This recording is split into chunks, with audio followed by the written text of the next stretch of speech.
Some of my favorite stories are of adults who, as children, were really inspired by what they were able to do at the library. My favorite memory of library goes back to when I was about 7 years old and we would visit the library. I'll never forget the librarian, mostly because this librarian had this crazy intense mustache. And as a little kid, I would just gaze at this librarian and they would just gaze right back. And that inspired them through their relationship with a librarian, particularly to pursue a particular field. I'm also really inspired by stories of university students, particularly students coming from high school. We were all sort of thrown into university, not always perfectly prepared for our classes and the homework. My ideal library provides me with choices in the context of ways in which I want to produce that knowledge. For me, it's a twofold question, which is I want a library to be warm and colorful and vibrant and full of people.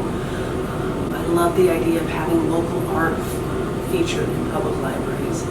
I love the idea of having space defined for different age groups. Access to a wide variety of information that really represents humanity's knowledge in the context of, yes, archival papers, manuscripts, rare books, even artifacts. I really like to think of libraries as full of people who want to be alone, as well as people who are actively working together collaboratively on a project or going to hear a debate. So knowledge in the oral sense as well as the written sense. The other piece is the ideal setting to work in a library. And I feel like for me it's a work environment where we trust each other and respect each other, honest inquiry and dialogue, and we collaborate and we think about our library as progressive and our librarians as instrumental in building the future.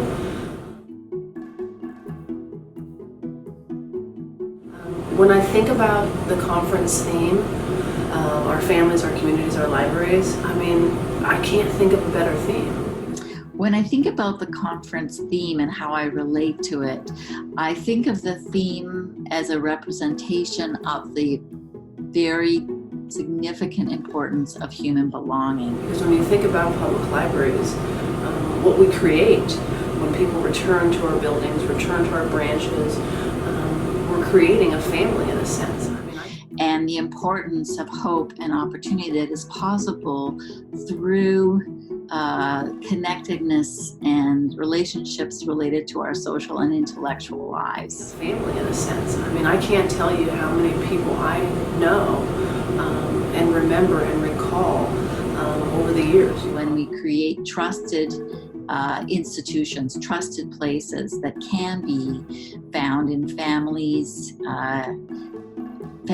and communities and libraries individually, but also when those institutions work collectively. Years, a mom that comes in 8 months pregnant and just last week, a month ago, her son graduated from high school. Represents the essence of what it means to have humanity. It's an incredible experience that we are able to have daily as librarians, to get to know people and for them to see us as a part of their family.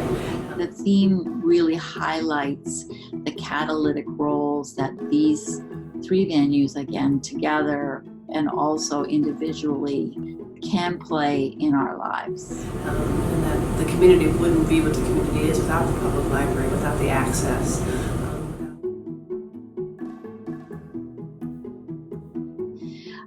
My presentation is going to focus on the work, the contributions that Canadian and United States research libraries are making to advance equitable and enduring research information environments for scholars today and in the future.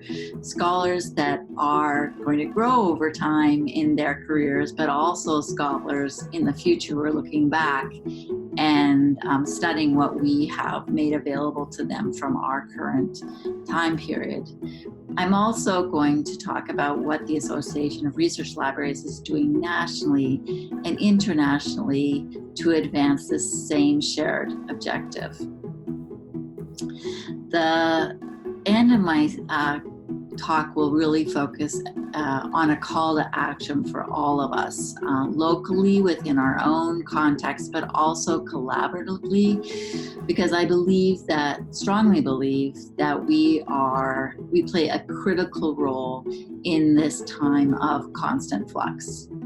My session, what we'll talk about is my experiences as a young adult librarian and what it's been like to bring young people together with their teachers around a topic like race. Historically in the United States, racism has been rampant, and it's hard to talk about racism because there's not a shared pool of meaning. In this country, if you ask anyone, does race matter? No matter their skin tone, no matter their background, their economic status, they're going to have a different answer. Some people are going to say yes, of course.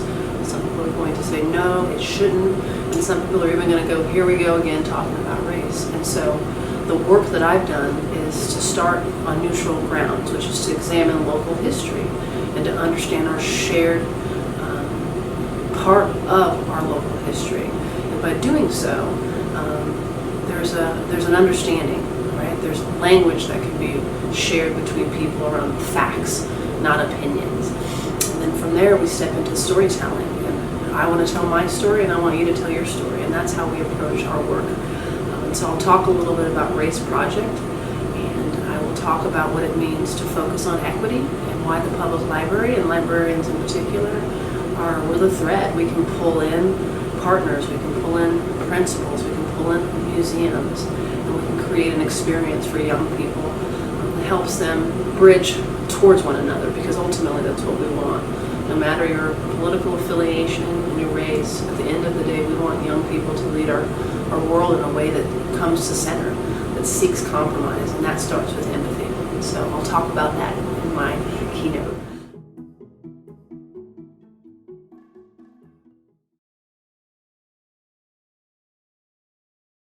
Community. Sorry. Okay. Start again. Okay. So my husband is behind the camera. Oh, I need to start this one again. Okay. Tālofa. Is that better, Sean?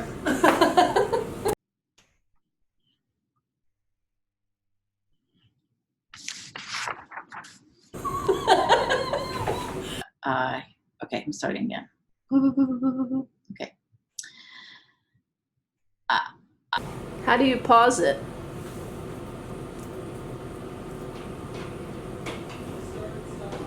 What's that? The start stop button? Just that little button? Oh, yeah.